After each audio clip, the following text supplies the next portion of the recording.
Nah, kali ini saya akan membuat tutorial yaitu masih seputar dunia microstock, yang judulnya itu 8 hal yang saya harap saya tahu sebelum saya memulai icon di microstock. Oke, kalau gitu kita mulai saja.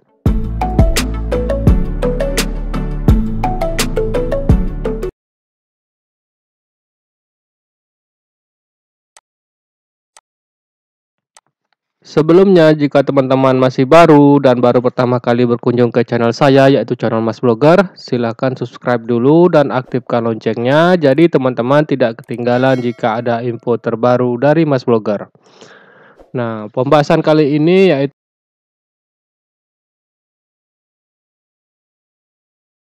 8 hal yang saya harap saya tahu pada saat saya baru pertama kali memulai terjun di dunia microstock, teman-teman.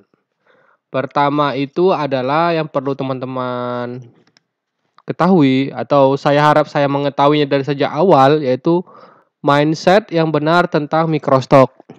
Jadi banyak sekali saya menemukan beberapa komentar teman-teman yang masuk di channel Mas Blogger itu menanyakan, apakah kalau misalnya stok icon kita misalnya ada 1000, kemudian kita masukkan ke dalam situs microstock, anggaplah itu adalah situs ini, situs icon finder, itu maka otomatis penghasilan teman-teman itu bisa mendapatkan misalnya $100 per bulan. Nah, banyak yang bermindset seperti itu.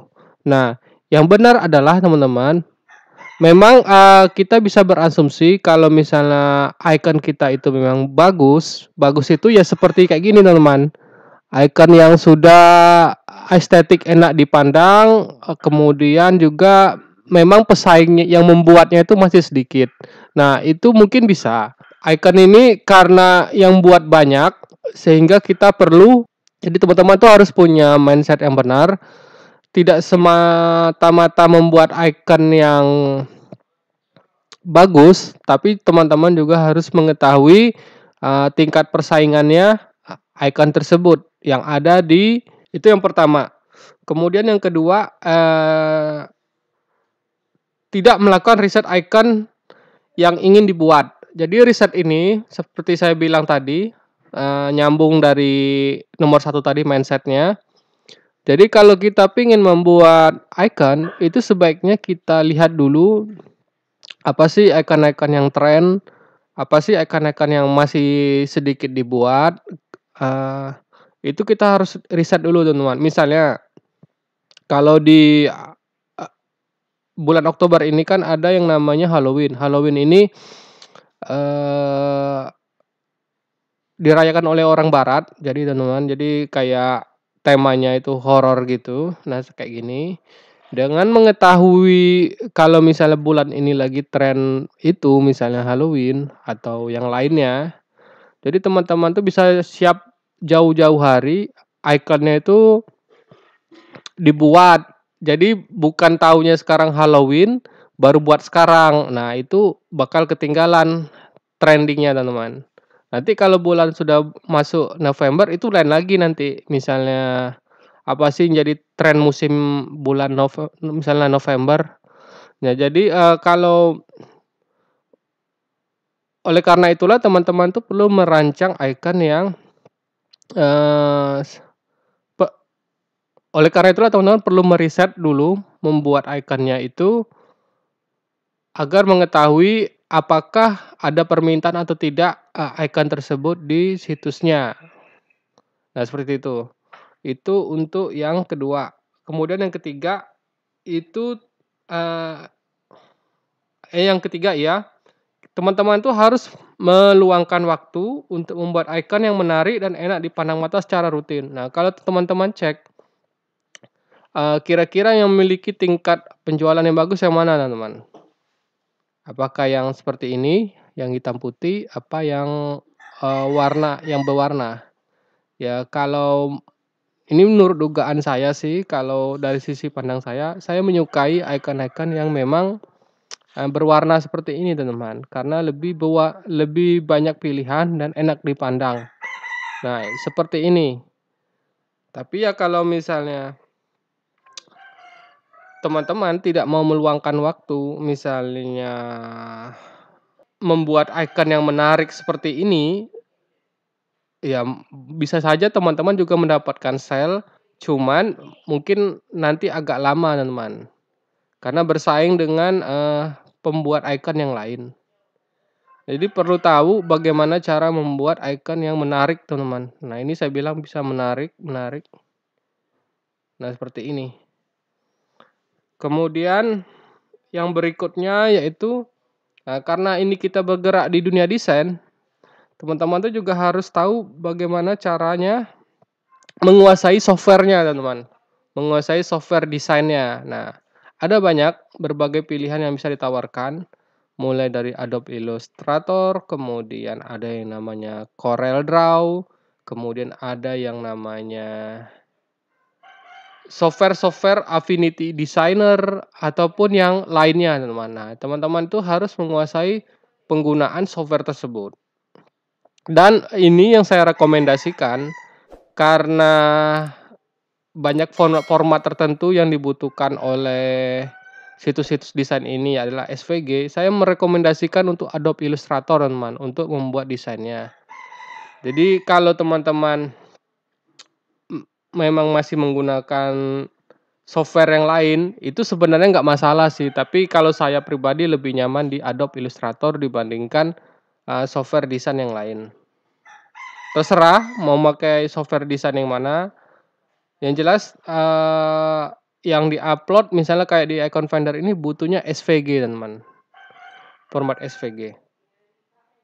Kemudian selain teman-teman juga harus ahli menggunakan software-nya untuk membuat desainnya ini, teman-teman juga harus mengetahui teman-teman kalau di situs Microstock itu berbeda aturan dengan misalnya di situs Flaticon. Nah, jadi teman-teman harus juga mengetahui misalnya di sini kebijakannya mulai dari privasinya, kemudian icon-icon apa saja misalnya yang diterima di Icon Finder.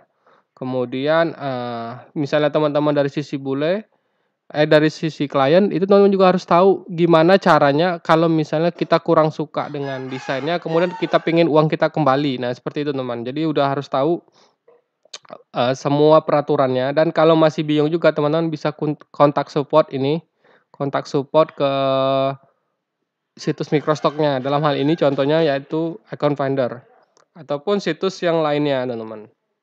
Nah seperti itu. Jadi teman-teman tuh bisa tahu misalnya icon ini mengandung keyword yang copyright atau desain teman-teman itu dipatenkan oleh misalnya perusahaan besar. Jadi tidak boleh itu dibuat desainnya teman-teman. Kalaupun mau dibuat desainnya itu tidak boleh dikomersilkan.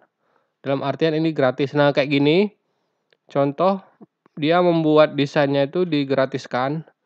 Sebenarnya ini bagus, tapi ini juga bagus untuk promosi teman-teman. Nah kayak gini, brand. Jadi dia buat desain Disney ini kan perusahaan yang patennya sudah diakui. Dia ada copyright kalau kita buatnya, jadi makanya dia gratiskan. Kemudian juga teman-teman selain mengetahui kebijakan yang ada di situs tersebut, teman-teman juga harus tahu bagaimana cara menarik earning-nya. Dalam hal ini men-setup payment di situs Microstock. Dalam hal ini misalnya Icon Finder. Nah, jadi kalau misalnya teman-teman sudah ada earning-nya, dalam hal ini pemasukannya di situs ini. Nah, teman-teman misalnya bisa coba setting payment-nya ke PayPal teman-teman. Nah, ini berguna pada saat nanti sudah ada earning yang masuk di ID ikonnya teman-teman, itu earning yang teman-teman dapat itu bisa langsung ditransfer ke PayPal teman-teman. Kemudian yang berikutnya, ini nggak kalah penting, ketika teman-teman sudah mendapatkan penghasilan yang stabil di dunia Microstock ini, nah teman-teman udah harus memikirkan misalnya kalau ingin bermain jangka panjang, itu teman-teman mulai bisa merekrut tim yang bisa menangani pekerjaan desain teman-teman. Karena memang Kalau kita ingin serius dan ingin mendapatkan penghasilan yang lebih stabil, kalau kita yang buat sendiri kan mungkin, kecepatan kita dalam mengupload, kemudian dalam menghasilkan desain icon yang bagus itu kan terbatas. Mungkin seminggu sekali cuman bisa buat misalnya hanya, katakanlah 100 desain misalnya gitu, 100 icon. Tapi dengan kita merekrut orang lain, ketika penghasilan kita udah stabil, jadi kita bisa, menghasilkan icon yang lebih banyak dibanding kita masih sendiri teman-teman. Nah seperti itu. Ya otomatis kalau kita mau nyari orang lain, ya kita kan harus membayarnya. Nah itulah kenapa saya bilang kalau teman-teman udah stabil penghasilannya di Icon Finder dan ingin, eee, lebih besar lagi, pe pe penghasilannya ya dengan cara merekrut orang lain untuk membantu menghasilkan, icon-icon yang bagus untuk di-upload di Icon Finder teman-teman.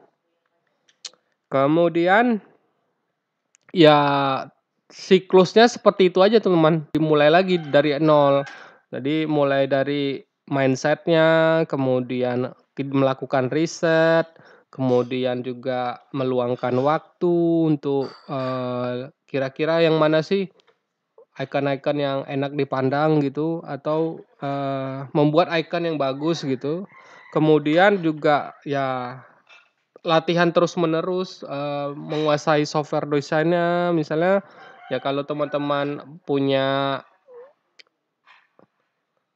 Adobe Illustrator ya jadilah latihan secara rutin di Adobe Illustrator menggunakan software-nya tersebut, lalu mengetahui aturan yang ada apa saja yang ada di situs tersebut, lalu teman-teman mengetahui cara menarik earning-nya, kemudian ketika penghasilan stabil ya rekrut lagi orang lain untuk membantu teman-teman. Dan terus-menerus siklusnya seperti itu, teman-teman. Nah, menurut saya itu saja dulu yang bisa saya bagi untuk, pagi ini.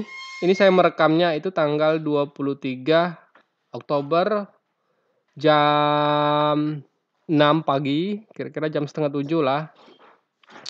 Jadi semoga apa yang saya berikan ini bisa berguna dan bermanfaat buat teman-teman yang saat ini masih berjuang di dunia microstock teman-teman, yang sama seperti saya. Nah, jika teman-teman menyukai konten seputar dunia microstock, itu teman-teman bisa menuju ke channel Mas Blogger, kemudian ke playlist. Dari playlist ini teman-teman bisa, ini dia. Sebentar, playlist. Nah, ini dia microstock. Nah, nanti akan muncul semua video saya yang berhubungan tentang microstock teman-teman di sini. Dilihat aja sendiri dan dicek aja sendiri ya teman-teman. Oke kalau gitu menurut saya ini saja dulu yang saya berikan. Sampai ketemu di tutorial berikutnya.